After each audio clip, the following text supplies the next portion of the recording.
Hi everyone, my name is Ibby. Welcome to this channel. This is my first video on this channel, so welcome in. Today I wanted to talk about why 2025 was one of the worst years of my life, if not the worst year of my life, mentally, physically, the whole shenanigans. So grab a coffee, grab a snack, because we're gonna chit chat about why 2025 was such a bad year and how I'm kind of shifting and making it into a better 2026. So let's get started. So quick background story about me. I'm 25 years old. I'm a full-time hairstylist, been doing it since 2023. Started off assisting and then worked my way to my apprenticeship and then eventually made my way to the floor. I was working at the salon of my dreams, like the most luxurious salon in the city. Think like bright interior, beautiful decor, like the dream spot any hairstylist would want to be in, especially when they're first starting out. Got that job. I was hustling hard. I was building my clientele, learning how to do hair, learning how to do different hair techniques like balayage, highlight, full bleach, color, layered cuts, bobs, you name it, everything regarding hair.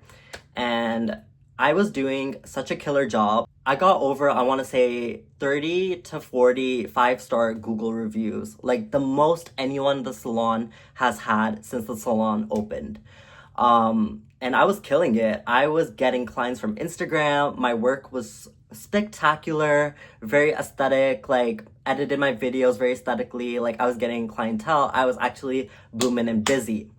But something happened last June, July, where my mental health started shifting into a downward spiral. And keep in mind, I was very on top of my body looking right. Like, I used to dance for like several hours a day. I used to be very mindful about what I ate and stuff like that. But in last June, July, and it seeped through January of this year, I was just not that person. I was literally becoming the person of my nightmare, like smoking a pack of cigarettes every other day, which is fucking insane. Like, wake up in the morning, smoke 5 cigarettes, head to work, come back from work, Uber Eats, DoorDash, eat edibles, and finish my pack of cigarettes. That was my life. I had no motivation to work out, no motivation to get shit together, no motivation to save money, and I was basically watching my life slip away before my eyes when I actually started from somewhere of my dream.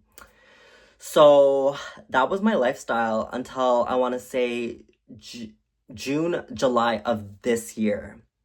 Because what happened was one Monday morning, my boss called me and was like, I want to have a meeting with you. Me and the director of the salon want to have a meeting with you, like a serious meeting. Do you mind coming in? And in my head, I'm thinking, oh my gosh, it's not going to be a big deal. Like, what are we going to talk about? Like, hair salon goals and stuff like that. But it was something that was going to change my life forever. I got called in the salon, and keep in mind, my boss always hyped me up. I was like, he would always say things like, Ibby's the next star of the salon. Ibby has so much potential. He's gonna make it so far in life and stuff like that. But when I walked into that meeting and I sat down with my boss and the director, the first word my boss said to me was that, Ibby, we've decided that we're gonna let you go.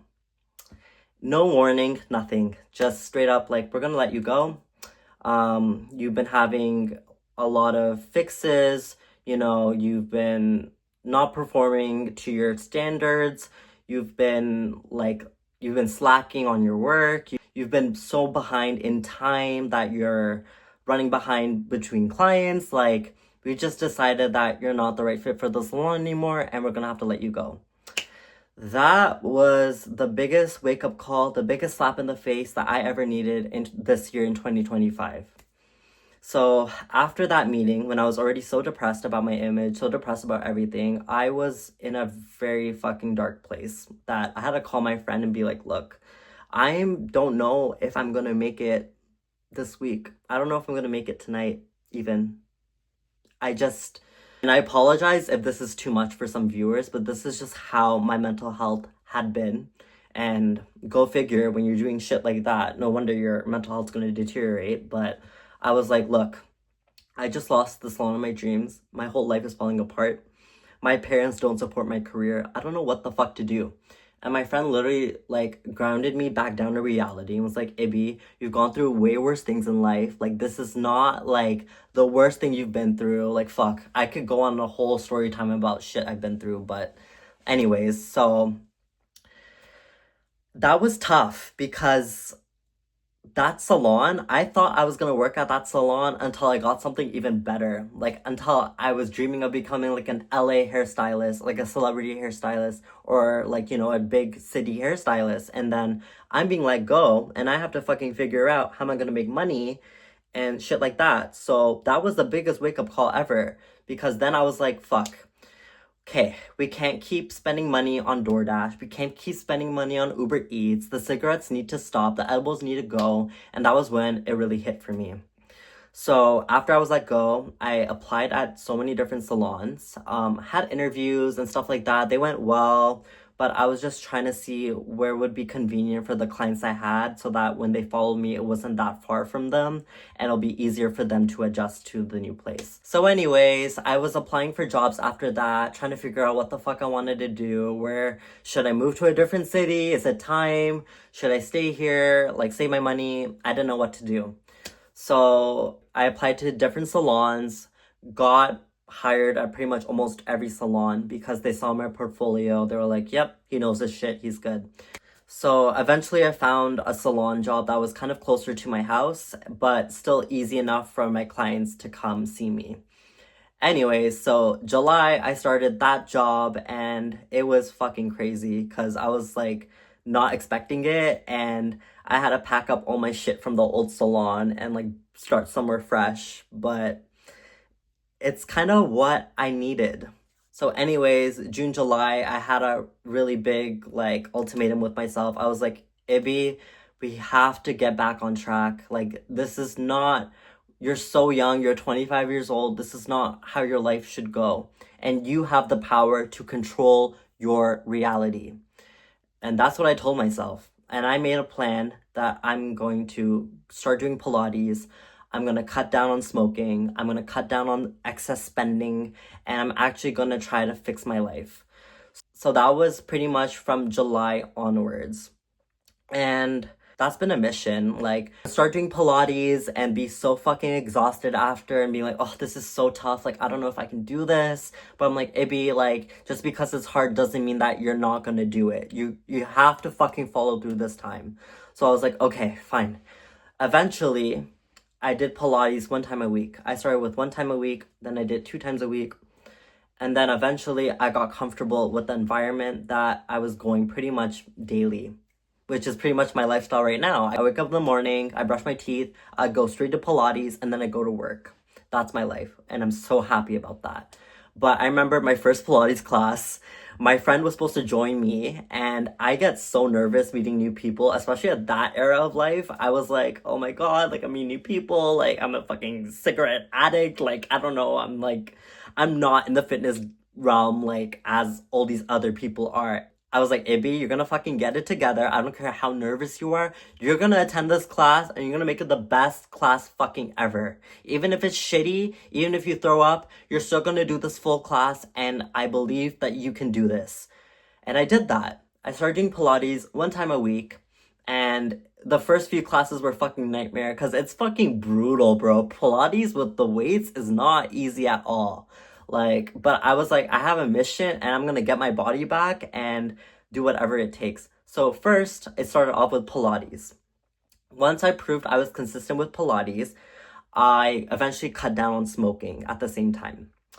I cut down on smoking, so now from half a pack of cigarettes a day, I was smoking maybe like 10, then 5, then 3. And then eventually I was like, I'm not into smoking anymore. So I quit. And that was one of the best decisions I made for my life because my dopamine receptors were getting so fucked on weed and cigarettes. I was like, this is not, I'm not gonna be happy or motivated to do anything if this is my lifestyle. And I started getting more passionate about Pilates, more passionate about fixing my health, more passionate about making others feel pretty, making others feel beautiful, and stuff like that, that I took it very seriously.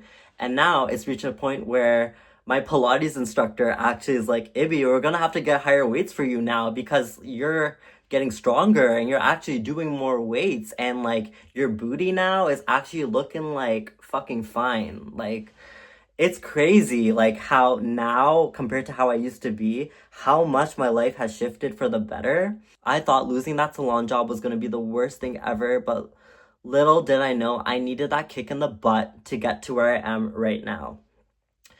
So, we're now in December, near the end of 2025, and now I'm pretty much healthy.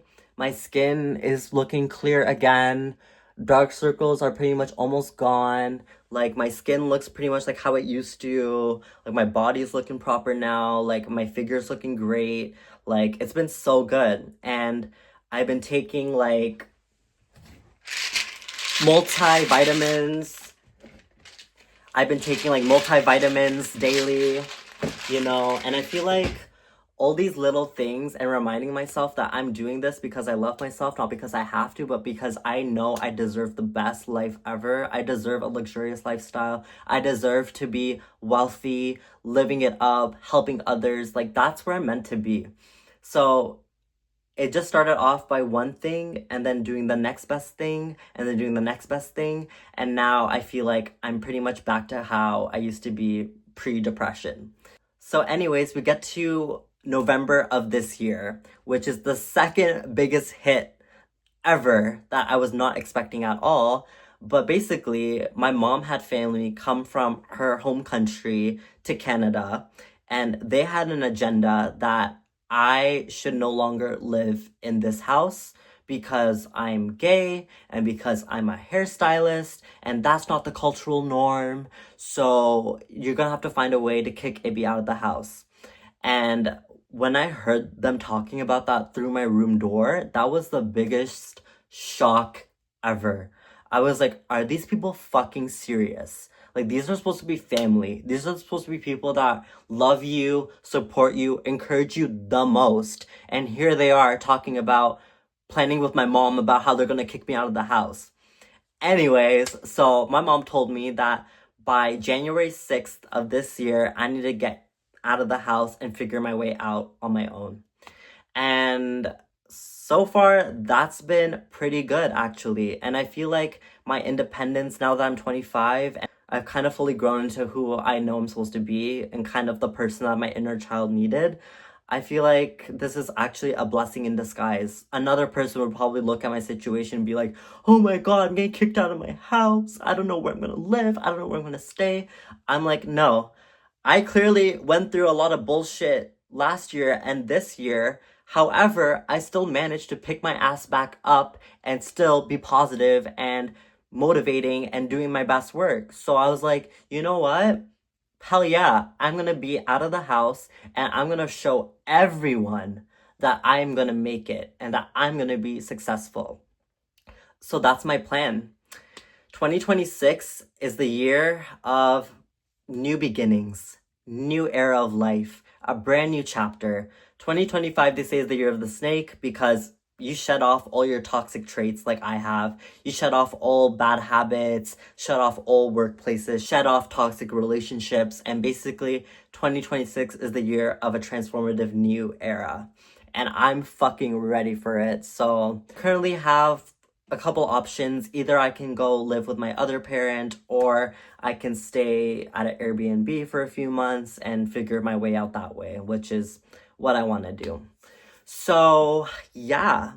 Basically, I know this video was a lot, and thank you if you made it through the end, but that's basically my story about how my mental health used to be so shitty, how I lost my dream salon job, and I thought my life was really gonna fall apart because I had everything I ever needed. I was making the money that I thought I deserved and stuff like that. And then to have it all taken away from you and then start back fresh and to get to that same place where you were is a lot.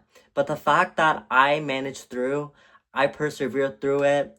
I feel like if I can do it, guys, as someone who was so depressed at the beginning of this year, I literally was borderline, I don't want to say it, but suicidal, trigger warning, I guess. But yeah, that's my biggest takeaway from this video is that no matter what circumstance you're going through, no matter how hard you think life can get, no matter how difficult the situation may seem, all you need to do is focus on taking care of yourself, loving yourself, thinking, how can I make myself a better person than I was yesterday? And it doesn't have to happen all at once. You can do it like baby steps like I did, but I'm so excited to start this channel and really take you guys along with me on this new era. I think it's gonna be really exciting seeing how my life changes, how I transform, and stuff like that. So, yeah, thanks for listening to my TED Talk. And if you want to be a part of my journey, please hit the subscribe button and like this video and leave a comment below on what are your 2026 goals. How has 2025 changed you? And how are you planning on making 2026 the most perfect, blessed year ever? So thank you for listening to my story. I hope this helped motivate you guys and really show you guys a clear picture of my life and how I went from being so depressed and such a negative rut to eventually scaling my way up and getting myself out of it. Because I'm telling you guys, if I can do it, so can you. There's no excuse you can't do it, because I literally felt so alone and so isolated and felt like I was not gonna make it, but here I am, proving my point. So, yeah, that's my video of why 2025 was one of the worst years of my life. And yeah, that's pretty much all I have to say. I definitely want to make more personal, like talking to like my bestie type videos. So if you're into that, please hit the subscribe button. And I will see you guys in 2026. Have a blessed day. Have a blessed night, everyone. And I'll see you guys soon. Bye.